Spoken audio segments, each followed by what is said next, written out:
Barangay Hinebra RJ Abarientos at Scotty Thompson mga bro ganado at Coach Chito Victolero bigay nga ba? So isang massive comeback na naman ang ginawa ng Barangay Hinebra sa Manila Clasico mga bro. Naging one-sided nga ang laban sa first half dahil tatlo sa starting unit ng Barangay Hinebra ay hindi 100% healthy, kaya maaga silang tinambakan ng Magnolia Hotshots. Pero pagdating ng second half mga bro, dito na nga nagkaroon ng adjustment ang Barangay Hinebra. Naging magic bunot nga ni Coach Timcon ang kanilang rookie na si RJ Abarientos. Ito talaga ang nagsimula sa kanilang big comeback matapos magpakawala ng 5 3-point shot mga bro at nagtotal ng 20 points. Kauna-unahang Manila Clasico din ito ni RJ Abarientos, kaya ganado nga siyang makalaban ang team ng kanyang tsuhi na Magnolia Hotshots. Kaya nagpakitang gilas talaga itong si RJ Abarientos mga bro. Dahil sa kanya nahawa din ang kanyang mga teammate, lalo na itong si Justin Brownlee na nagpakawala din ng 5 3-point shot at isang 3-point shot naman ni Scotty Thompson ang tumapos sa laban. In control na talaga ang Barangay Hinebra sa fourth quarter mga bro. Sinabi ko na nga sa huling video ko na magre-rely talaga sa 3 points itong Barangay Hinebra kapag dihado sila sa painted area. Mabuti na lang din talaga at nakisabay ang kanilang shooting. Hindi rin talaga inaasahan ng Magnolia Hotshots na si Scotty Thompson ang bibitaw ng last shot.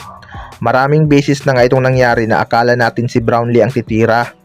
Sa kabilang banda naman mga bro, Coach Chito Victolero bigay nga ba? Matapos ngang makalamang ng halos 20 puntos ang Magnolia Hotshots mga bro, biglang ang nag-slow down ang kanilang scoring.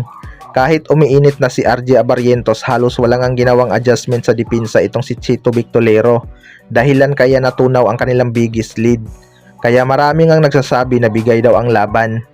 Well, para sa akin mga bro, pareho ngang nag-struggle ang dalawang team na to, kaya kailangan nila ang panalo. Kita naman siguro natin ang ginawang effort ng Barangay Hinebra lalo na sa second half. Kaya wag nating i-discredit ang kanilang effort para sabihing bigay ang laban.